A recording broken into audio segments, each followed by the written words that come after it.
8 abortions. How many pikin wey God give you wey you go born for this life? Like, how many children do you think you can have in this life that you end up removing 8 pregnancies? We women sometimes need to leave our hearts and emotions and think with our heads and our brains and make logical, selfish decisions. I do not support being in a relationship with somebody and that person has a best friend of the opposite sex. As women, if we're in a relationship and the man is cheating, I feel like somehow we always know who he's cheating with, or we can actually guess. They will either be talking about the girl, or you will know that they are spending time with this person, or they bring the person right under your nose. They will tell you she's just a friend.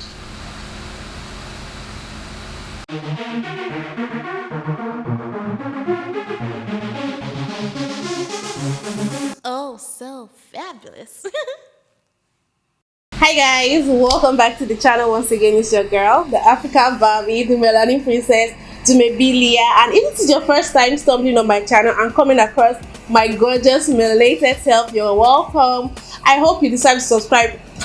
I hope you decide to subscribe by hitting the subscribe button just right below this video, just right there, and then beside it, the notification bell, just hit that. That way YouTube lets you know whenever I have a new video so that you can watch it. For some reason, I don't think a lot of my subscribers have been getting my notifications. I do not know why, but if you're watching this video, please turn off the notification bell or unsubscribe and subscribe again, or turn off the notification bell and then turn it back on, because I don't know what YouTube is up to. Like, my views are so bad, it's almost discouraging, but I'm determined that I'm going to make it no matter what obstacles they throw my way. So you guys, please just help me make sure that you unsubscribe and subscribe again so that that fixes itself. And if you are a returning subscriber, you guys know that you're the real MVP. You know that I love you. Welcome back. So today is going to be another episode of Girl Talk with We're talking about a relationship that turned sour in this video, and I actually saw this post on Twitter.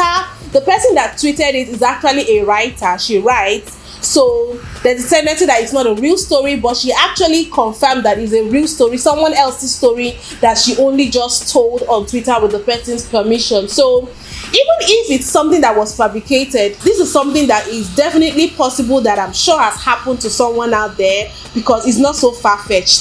So let me just get right into reading the actual story and then we can discuss it. So the story goes, today Osas is getting married and it's not me.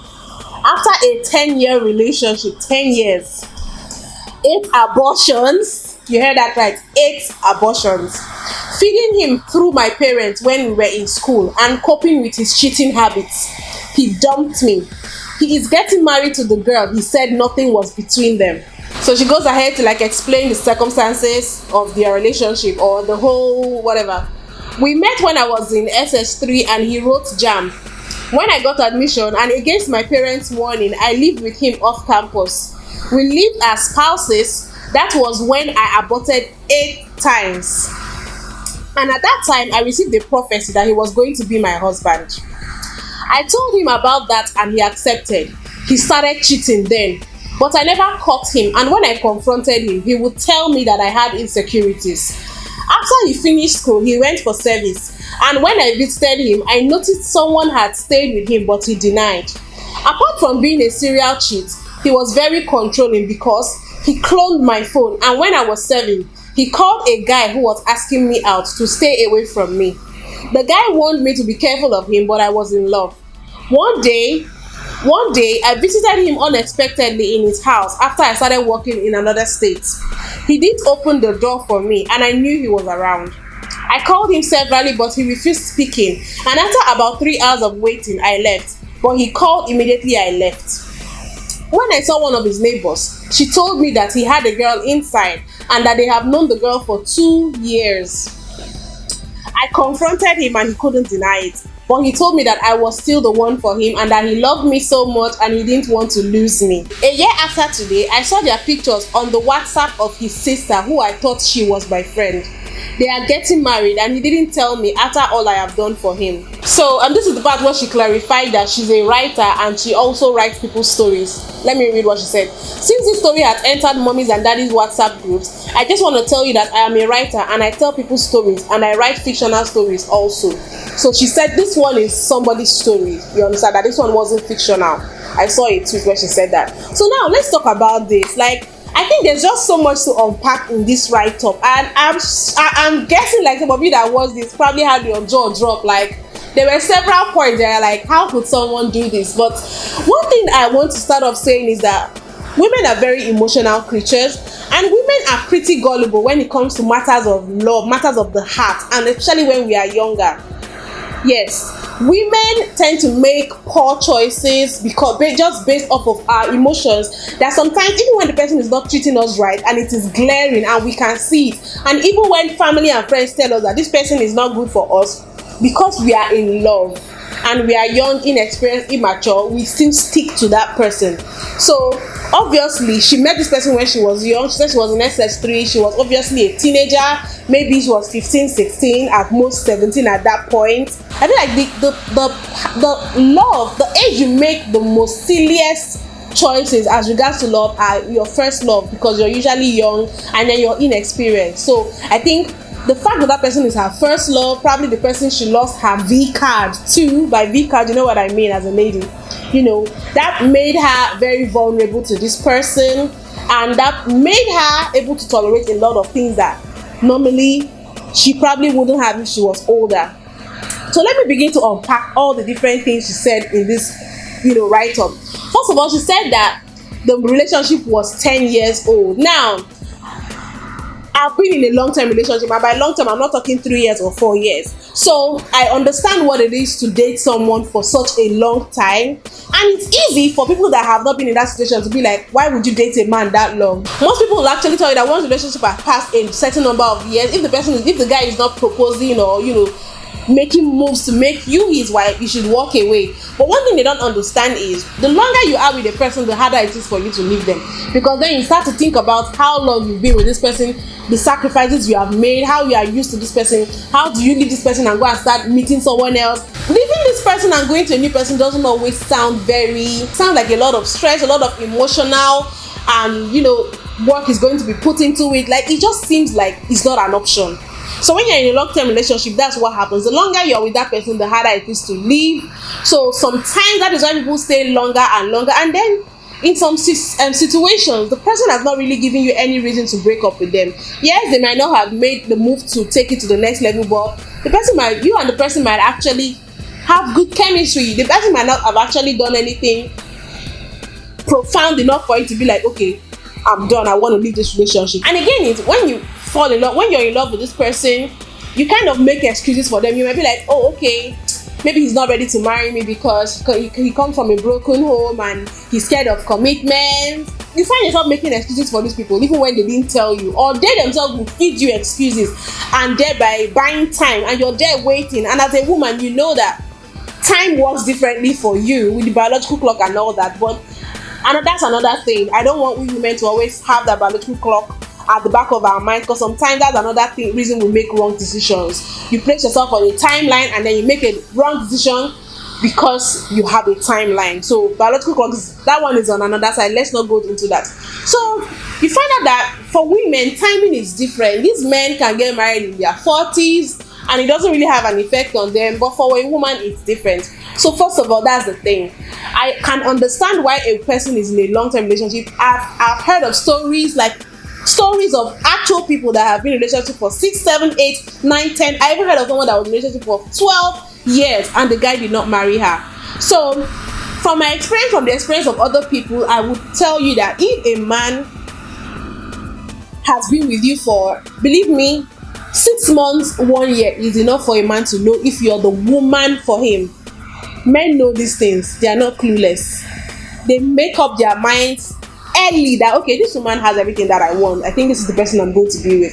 So if 2-3 years into the relationship and it's looking like he's not yet sure, especially when he's of a certain age, when he's of a marriageable age, if this man is in his late 20s, 30s, he already is working. I'm not going to talk about if he's rich or whatever, but if he's able to put a roof over his head, he's able to feed, he doesn't have a car, he mustn't be living in a duplex or have a flamboyant or flashy lifestyle, but if he's able to provide the basic needs, believe me, he's going to be able to have a family.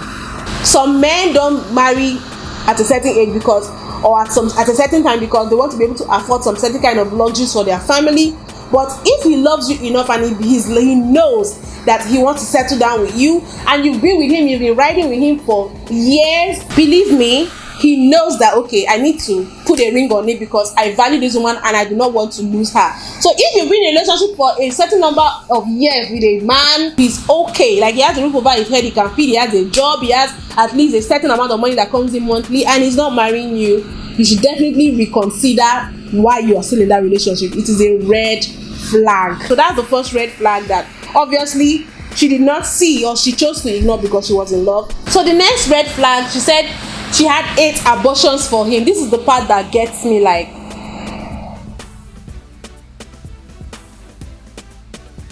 eight abortions. 1, okay, it was a mistake. 1, 2, a mistake. Okay, 3, 4, all the way to 8. Why? You know, one thing I realized about extreme things like this, like abortions and some certain things that probably we have been taught, you know, that are immoral or that are sin in the sight of God and all that, I feel like when you do it the first time, you feel guilt, you feel pain, you feel shame, there's this disbelief. But when you do it the second time, the more you do it, you become desensitized to it. It doesn't seem as much of a big deal as much as it did the first time. So I think that was what happened here. As she did it the first time, she continued doing it. It became easier for her to do it. But I want to understand, you guys never use protection, you guys never use any kind of contraceptive method. Why were you not protecting yourself? Did it not occur to you that even if this man marries you, what if you can't now bear children? Did it ever occur to you that this man may not marry you? Would you be able to get married? Would you be able to still bear children for whoever it is you end up with? How about the guilt? How did you live with that? I do not understand. I feel like for you to have first, second abortion for a man, third, and you still do not deem it fit to make you wifey, what other red flag did you need to know that he wasn't ready to be responsible, that he didn't want to have a child with you, that he didn't see himself settling down with you? Like, we women sometimes need to leave our hearts and emotions and think with our heads and our brains and make logical, selfish decisions. Sometimes we are too selfless and it always comes back to bite us in the ass. Yeah, that was what happened. She was not smart. How many pikin wey God give you when you go born for this life? Like, how many children do you think you can have in this life that you end up removing 8 pregnancies? No. Well, I think this is the most ridiculous thing out of everything she said. Not the 10 years relationship, not the stealing money from her parents to feed this guy. It was the 8 abortions. No. So she said that he's getting married to the girl he said nothing was between them. You know, one thing I realized, as women, if we're in a relationship and the man is cheating, I feel like somehow we always know who he's cheating with, or we can actually guess, because men can actually be sloppy with these things. They will either be talking about the girl, or you will know that they are spending time with this person, or the person, they bring even the person right under your nose. They'll tell you she's just a friend. That is actually why I feel like I do not support being in a relationship with somebody and that person has a best friend of the opposite sex. If I'm in a relationship with you, I should be your best friend. You should be my best friend. Now, I'm not saying they shouldn't have close friends. I'm just saying you should be the person closest to that person of the opposite sex. Not that when something happens, the first person they want to call is that person of the opposite sex that's the best friend. They don't even think about telling you. Believe me, there is something very off about that. So then another thing she stated here is she lived with him while she was in school off campus against her parents' warning. So her parents even knew. So she disrespected and disobeyed her parents and was living with him. You know, see, we are all girls. I'm not going to sit here and judge anybody. We've all had times where we go and stay with a guy and stay longer than the period where we can tell him just to be a visit. A lot of people have done this before. But you lived with him to the point that you had 8 abortions. You lived with him to the point that he was still having affairs or relationship. He was cheating on you right under your nose. I feel like there were just so many warning signs. So it's hard to even feel pity for this person in this situation, but I still feel some kind of sympathy for her, because Love makes you do very stupid things. Living with a guy before he marries you has a lot of disadvantages. Number one, he's already getting wifey benefits when he has not married you. Number two, he doesn't have a chance to miss you. At some point, he begins to see you as one of his guys. He reduces the chemistry between you guys. Access makes the heart grow fonder. So when you're always there is no chance for him to miss you, for him to appreciate you. He sees you when you wake up, when your breath stinks, when your hair is like patchy. Like there's no fun in it anymore for him. There's no thrill in it anymore. So that woman that is outside begins to look more appealing to him because he sees you as the regular house furniture. Sorry to sound harsh, but I hope you guys understand what I'm saying. He's already enjoying wifey benefits. He doesn't need to even work hard again. Like everything that he would have gotten when he married you, you're already giving to him as a girlfriend. So what's the need of buying milk when you have the cow in the house? The cow, you can just, when the cow is in the house, you can just go and milk it whenever you want. And then when you live with a guy, it doesn't allow you the chance of even meeting any other person. All your life is about this man, which is very dangerous because you don't even know if he's going to marry you. No matter how good that relationship is, believe me, it can turn sour tomorrow. So that was another red flag. Do not live with a man when you're not married to him. Even if his whole family knows you, it's still not marriage. No ring on your finger means no ring on your finger. There's some compromises you shouldn't make. It always comes back to bite you in the ass. Now, I'm not saying that every girl that's lived with a man ends up regretting it. Some of them still works out, but it's better to just not take that chance. It's also good for you to have a life independent of him, which is another reason why living with him is also not advisable. One key thing that I want to talk about here is that she received a prophecy that the guy was going to be her husband. Nigerians are very spiritual people, or let me even just say Africans generally. We take everything that has to do with prophecies, people that foresaw or can foretell the future, fortune telling, everything about us is spiritualism. So when a man of God or whoever has this spiritual whatever comes to tell you that this person is your husband, we tend to always take it seriously. A lot of Nigerians do this actually. When they want to marry somebody or when they are dating somebody, they go and check with their pastor or whomever. Like, okay, this is the person I'm dating. Is this person good for me? Is this person my husband? Like, is this person your destined husband or your destined wife? We do that a lot. If you're not going to do it, there's a member of your family that's going to do that for you. Maybe your mom or your auntie. So it's common. But now, I don't think there's anything wrong in wanting to know if this person is good for you from a spiritual angle, because yes, spiritual controls the physical, and I actually do believe that there's someone for everyone. I believe in someone being destined to be in your life, either as a friend, a business partner, a spouse. I believe that. But now, the fact that this person has been prophesied or is destined to be in your life, we still have free will. I just want to explain this the way I understand it. We still have free will.